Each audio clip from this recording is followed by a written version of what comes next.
5 years ago, I started working in the Labour Party as an investigations and governance officer. In my interview, I said, when they asked me if I was a member of the Labour Party, I said, I'm not here because I believe in the Labour Party or Corbyn.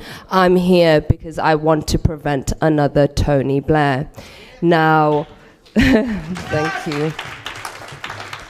I didn't have political connections, so when I made it in, I knew it was by the will of Allah. I didn't have political education. I learnt on the job. So when I was offered the job, I cried on the phone to my mother and I said, if there is ever a moment where I will have to choose between my morals or my career, let my career burn.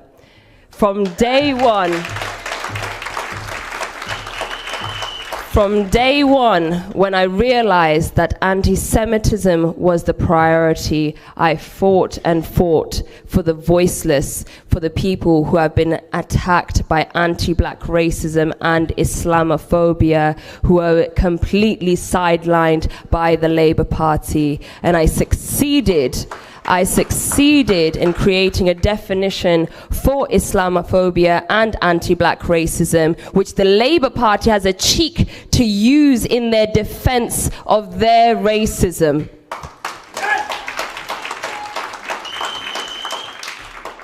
It was in 2021 when the war on Gaza was going on and I was investigating Newham Labour.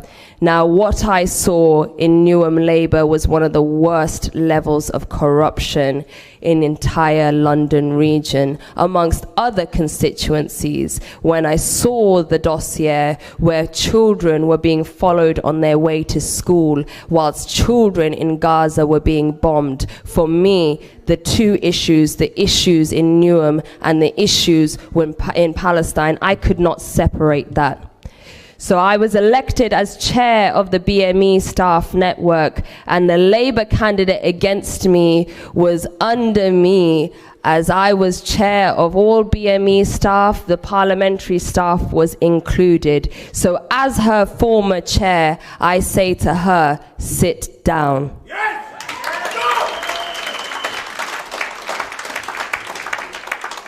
When I stood up and I said to the General Secretary, David Evans, and for all my people that are in Croydon South, they know very well how corrupt this individual is. When I stood up and I said to David Evans, I stand with the Palestinians. You and your ilk trained me on anti-Semitism. I know what anti-Semitism is, and the two are not connected. Palestinian liberation and Palestinian freedom has nothing to do with charges of anti-Semitism. I knew they weren't going to change their position. So that's when I took the decision, one of the biggest decisions of my life at that time, to be a whistleblower and stand against the machine.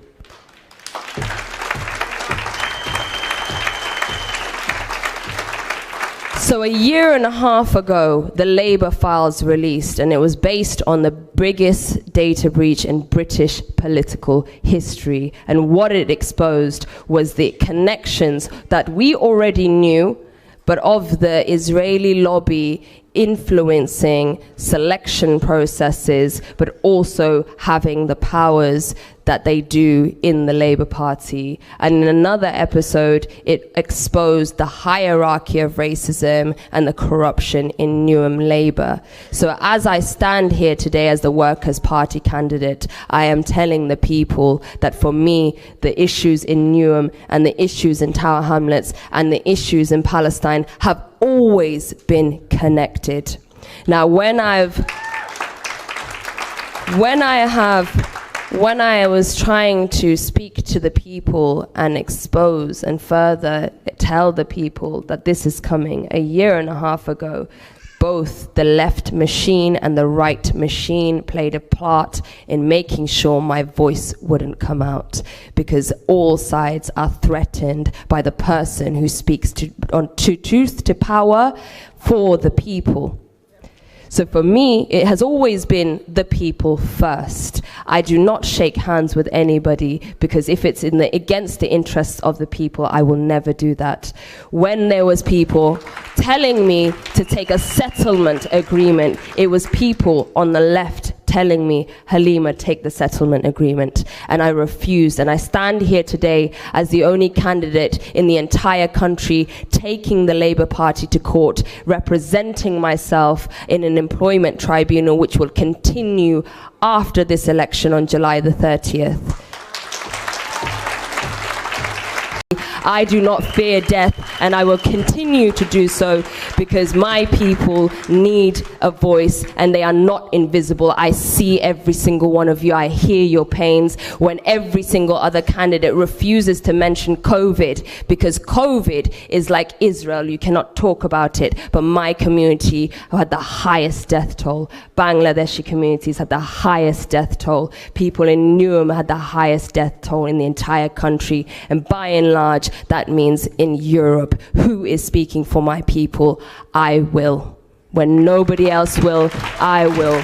We need answers. And I do not fear being cancelled. I do not fear them telling me otherwise. I do not fear most powerful men in this country. And let me tell you a story. I was in Palestine on October the 7th, and when I saw all the Europeans fleeing, I decided to move to Al-Aqsa and be by Al-Aqsa and use my body to defend Al-Aqsa. Now, if I do not fear Israeli soldiers pointing M16s at my face, asking me whether I'm Muslim, do you think I fear a weasel like Keir Starmer?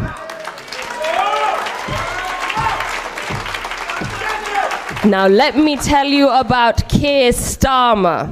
This man is afraid of Halima Khan, because since I stood, their party has been sending me legal letters every other day to try and bully me into silence. Every day they've been trying to bully me into silence. I'm not afraid. I am a Bengal tiger standing in front of you. When Malcolm X talks about the foxes and the wolves, I face the foxes under the left and I face the wolves under the right. But I am a Bengal tiger who does not fear anybody. I'm at the top of the chain in this game, and that's why they fear me. And when I stood next to Galloway, the biggest anti-establishment figure in politics, how much do you think they sweated? In the middle of the night, Morgan McSweeney had to have a meeting to decide who stands against me, and they chose this woman, Umar Kamran. I am not afraid of her. She's a silly girl. She needs to sit down.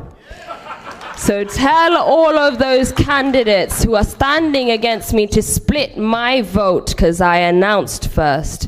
Those candidates that are saying they are for Palestine, remind them that they are standing against a witness of the Palestinian genocide. The only candidate in this seat that is here because the people of Palestine told me, do not waste your life and be a martyr here when you have a British privilege. Use that privilege, fight for your people there and fight for your people here.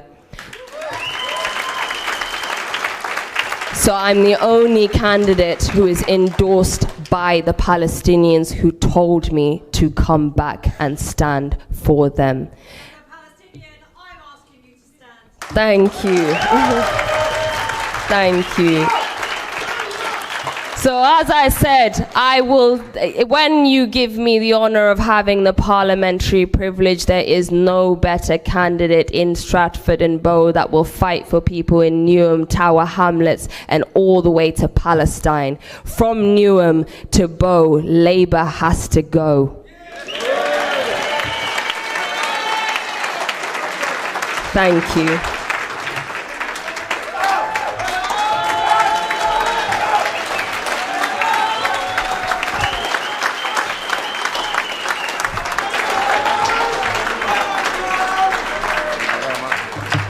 Bismillah ar-Rahman ar-Rahim. Brothers and sisters, Assalamu alaikum wa rahmatullahi wa barakatuh. Somebody asked me outside, why did Keir Starmer launch an attack on the Bangladeshi people in Britain?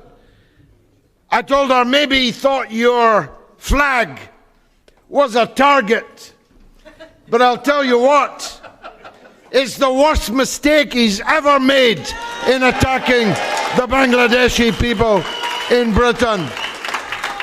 The most law-abiding, the hardest working, the most successful of all the immigrant communities in Britain. Someone said they had built £1 billion business. They've built a 4.5 billion per year industry in Britain.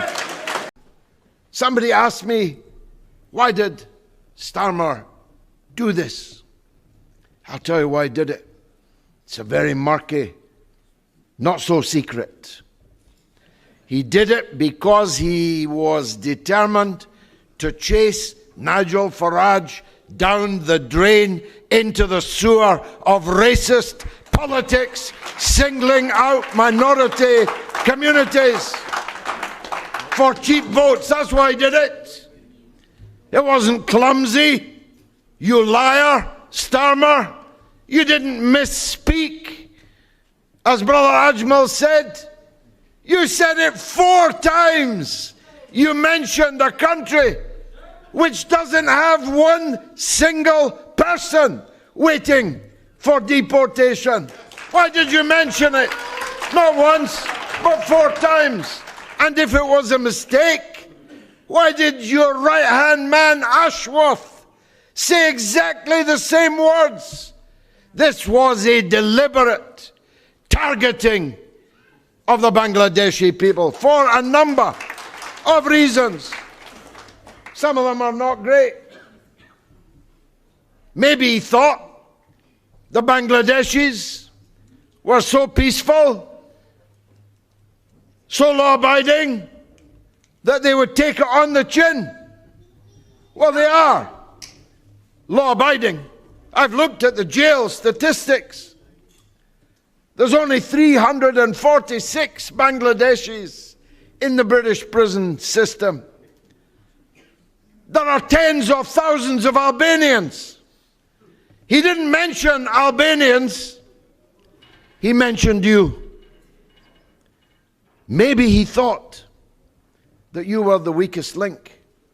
Maybe he thought that you would take it on the chin. Well, you may be law-abiding. You certainly are peaceful. But all of you have got votes. And on Thursday, you have to vote Labour out everywhere across the East End of London. Halima Khan was in Palestine when Israel began its genocidal frenzy of murder. Everybody was running to the airport. Israelis and foreigners living in the West Bank, living in Jerusalem. She tore up her ticket and decided to move into the old city right next to the Al-Aqsa Mosque. That's the kind of person she is. The people in Gaza have been betrayed by Labour exactly as Una King betrayed the people of Iraq. It wasn't the Tories that invaded Iraq. It was Labour that invaded Iraq. It was the Labour leader who hasn't gone away, you know. Starmer is Blair. Blair is Starmer. They are the same people, the same thing. Councillor Tahir Mirza, Sofia Naqvi, Halima Khan, Ajmal Masroor, Shahid Hussain in Shoreditch. We have candidates running everywhere. It's vital that they get your support. I first spoke here 20 years ago. I won't be here, I'm sure, 20 years from now. But but I have, by the grace of God, 6 children. If you see them round about Brick Lane, tell them you remember their father. Thank you very much.